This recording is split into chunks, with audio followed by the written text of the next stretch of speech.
ಆಚಿ ಮಸಾಲ. ಎಂತ ಅಡಿಗೆಯ ರುಚಿಯಾಗೋ ರಹಸ್ಯವು 20 ರೂಪಾಯಿ. ಫುಟ್ಪಾತ್ ಒತ್ತುವರಿ ತೆರವು ಆಪರೇಷನ್. ಕ್ಯಾನ್ ಮಾರ್ಕೆಟ್ನಲ್ಲಿ ಫುಟ್ಪಾತ್ನಲ್ಲಿ ತೆರವು ಪ್ರಕ್ರಿಯೆ ನಡೆದಿದೆ. ಬೆಂಗಳೂರು ಕೇಂದ್ರ ಪಾಲಿಕೆಯಿಂದ ತೆರವು ಕಾರ್ಯಾಚರಣೆ ನಡೀತಾ ಇರೋದು. JCB ಹೆಂಗೆ ಗರ್ಜಿಸ್ತಿದೆ ಅನ್ನೋದನ್ನು ದೃಶ್ಯದಲ್ಲಿ ಗಮನಿಸಬಹುದು. ಸದ್ಯದ ಈ ದೃಶ್ಯಾವಳಿ ಏನು ನೋಡ್ತಾ ಇದ್ರಿ, ಇದು KR ಮಾರ್ಕೆಟ್ ಭಾಗ.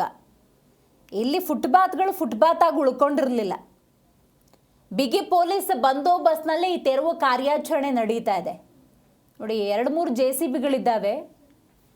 ಅಲ್ಲಿ ರಸ್ತೆ ಯಾವುದು, ಫುಟ್ಪಾತ್ ಯಾವುದು, ಅಂಗಡಿ ಯಾವುದು, ಅಂಗಡಿ ಮುಂಗಟ್ಟು ಯಾವುದು, ಅಂಡರ್ಪಾಸ್ ಯಾವುದು, ಏನೂ ಗೊತ್ತಾಗ್ತಿರ್ಲಿಲ್ಲ. ಈಗ ನೋಡಿ, ಫುಟ್ಪಾತ್ನಲ್ಲಿ ಅಕ್ರಮವಾಗಿ ಯಾವುದೆಲ್ಲ ಅಂಗಡಿಗಳನ್ನು ಇಟ್ಕೊಳ್ತಿದ್ರು ಅದೆಲ್ಲವನ್ನು ತೆರವು ಮಾಡಲಾಗಿದೆ.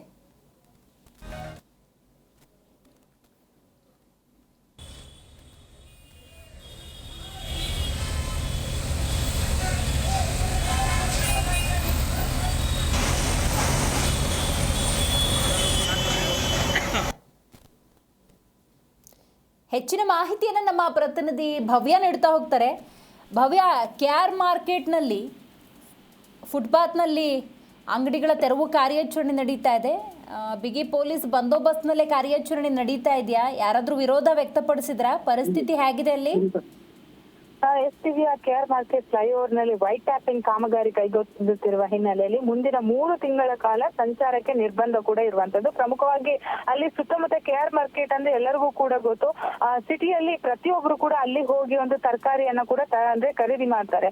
ಬಹುತೇಕ ಮಂದಿ ರಸ್ತೆಯಲ್ಲಿ ಅಂಗಡಿಗಳನ್ನೆಲ್ಲ ಹಾಕೊಂಡಿದ್ರು. ಸೊ ಇವತ್ತು BBMP ಕಮಿಷನರ್ ನೇತೃತ್ವದಲ್ಲಿ ಒಂದು ತೆರವು ಕಾರ್ಯಾಚರಣೆಯನ್ನು ಕೂಡ ಮಾಡಿದ್ರು. ಬಟ್ ಈ ಸಂದರ್ಭದಲ್ಲಿ ಬಹಳಷ್ಟು ಜನ ಪರಿಪರಿಯಾಗಿ ಬೇಡಿಕೊಂಡಂತಹ ದೃಶ್ಯ ಕೂಡ ಅಲ್ಲಿ ಬೆಳಕಿಗೆ ಬಂತು. ಯಾಕಂದ್ರೆ ಬಹಳಷ್ಟು ವರ್ಷಗಳಿಂದ ಕೂಡ ಅಲ್ಲಿ ಅಂಗಡಿ ಮುಂಗಟ್ಟುಗಳನ್ನ ಇಟ್ಕೊಂಡು ವ್ಯಾಪಾರವನ್ನ ಮಾಡ್ತಾ ಇದ್ರು. ಸೊ ಈ ಕಾರಣಕ್ಕಾಗಿ ಇಲ್ಲಿಂದ ತೆರವು ಮಾಡಬೇಡಿ ಅಂತ ಬೇಡ್ಕೊಂಡ್ರು. ಆದ್ರೆ ಸದ್ಯ ನಿಯಮದ ಪ್ರಕಾರ ಫುಟ್ಪಾತ್ ಮೇಲೆ ಯಾರು ಕೂಡ ವ್ಯಾಪಾರವನ್ನ ಮಾಡೋ ಹಾಗಿಲ್ಲ.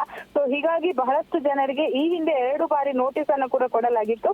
ಆದ್ರೆ ಅಲ್ಲಿಂದ ಅವರು ಕದಲಿಲ್ಲ. ಸೊ ಈ ಕಾರಣಕ್ಕಾಗಿ ಇವತ್ತು ಬಹಳ ಹೊತ್ತು JCBಗಳನ್ನ ಕರೆ ತಂದು ಒಂದು ತೆರವು ಮಾಡುವ ಕಾರ್ಯಾಚರಣೆಯಲ್ಲಿ ಕೂಡ ಇನ್ನೂ ಕೂಡ ತೊಡಗಿರುವಂತದ್ದು. ಪ್ರಮುಖವಾಗಿ ಈಗಾಗಲೇ ವ್ಯಾಪಾರಸ್ಥರ ಅಳಲು ಒಂದೇ, ನಮ್ಗೆ ಬೇರೆ ಕಡೆ ಎಲ್ಲಾದ್ರೂ ಒಂದು ಪರ್ಯಾಯ ವ್ಯವಸ್ಥೆಯನ್ನ ಮಾಡಿಕೊಡಿ ಅಂತ. ಸೊ ಈ ಕಾರಣಕ್ಕಾಗಿ ಈಗಾಗಲೇ GBI ಕಮಿಷನರ್ ಎಲ್ಲಾದ್ರೂ ಅವ್ರಿಗೆ ವ್ಯವಸ್ಥೆನ ಮಾಡಿಕೊಡೋದಾಗಿ ಕೂಡ ತಿಳಿಸಿದ್ದಾರೆ. ಬಟ್ ಎಲ್ಲಿ ಮಾಡಿಕೊಡ್ತಾರೆ ಅನ್ನೋದ್ರ ಬಗ್ಗೆ ಇನ್ನೂ ಕೂಡ ಮಾಹಿತಿ ಹಂಚಿಲ್ಲ. ಬಟ್ ಇನ್ನೂ ಕೂಡ ವಾಹನ ಸವಾರರು 3 ತಿಂಗಳಲ್ಲಿ ಸಂಚಾರಕ್ಕೆ ನಿರ್ಬಂಧವನ್ನ ಕೂಡ ಏರಿರುವಂತದ್ದು. ಯಾಕಂದ್ರೆ ಪ್ರಮುಖವಾಗಿ KR ಮಾರ್ಕೆಟ್ ಫ್ಲೈಓವರ್ ಏನಿದೆ ಅದನ್ನ ವೈಟ್ ಟ್ಯಾಪಿಂಗ್ ಕಾಮಗಾರಿ ಮಾಡಿಕೊಳ್ತಾ ಇದ್ದಾರೆ. ಸೊ ಇದು ಕೂಡ ಒಂದು ಕಾರಣ ಅಂತ ಹೇಳ್ಬೋದು. KR ಮಾರ್ಕೆಟ್ ನಿಂದ ಮೈಸೂರು ರಸ್ತೆಗೆ ಕಡೆ ತೆರಳುವವರು ಸಮೀಪದ ಸರ್ವಿಸ್ ರಸ್ತೆಯನ್ನು ಕೂಡ ಬಳಸಬಹುದು. ಚಾಮರಾಜಪೇಟೆ ಟೌನ್ ಹಾಲ್ ಆಗಿ ಮೆಜೆಸ್ಟಿಕ್ ಕಡೆ ತೆರಳುವ ವಾಹನಗಳು ಕೂಡ ಅಲ್ಲೇ ಹೋಗುತ್ತೆ. ಈ ಸಂದರ್ಭದಲ್ಲಿ ಬಹುತೇಕವಾಗಿ ವ್ಯಾಪಾರಸ್ಥರು ಬಹಳಷ್ಟು ಒಂದಲ್ಲಿ ಕಿರಿಕಿರಿ ಉಂಟು ಮಾಡ್ತಾ ಇದ್ರು ಅನ್ನೋ ದೂರುಗಳು ಕೂಡ ಕೇಳಿ ಬಂದಿತ್ತು. ಸೊ ಈ ಕಾರಣಕ್ಕಾಗಿ ಬೆಂಗಳೂರು ಕೇಂದ್ರ ನಗರ ಪಾಲಿಕೆ ಆಯುಕ್ತರಾದ ಶ್ರೀ ಜಗದೀಶ್ ಜಿ ಅವರ ನೇತೃತ್ವದಲ್ಲಿ ಇವತ್ತು ಒತ್ತುವರಿ ತೆರವು ಕಾರ್ಯಾಚರಣೆಯನ್ನು ಕೂಡ ಮಾಡ್ತಾ ಇರುವಂತದ್ದು. ಪ್ರಮುಖವಾಗಿ ಈಗಾಗಲೇ ಮಾರ್ಷಲ್ಗಳನ್ನ ಕೂಡ ಇನ್ನೂ ಕೂಡ ಅವರು ಅಲ್ಲೇ ಮೊಕ್ಕಂ ಹೂಡಿರುವಂತದ್ದು. ಸಂಜೆ ಒಳಗಡೆ KR ಮಾರ್ಕೆಟ್ ಸಂಪೂರ್ಣವಾಗಿ ತೆರವು ಮಾಡೋದಾಗಿ ಕೂಡ ತಿಳಿಸಿರುವಂತದ್ದು.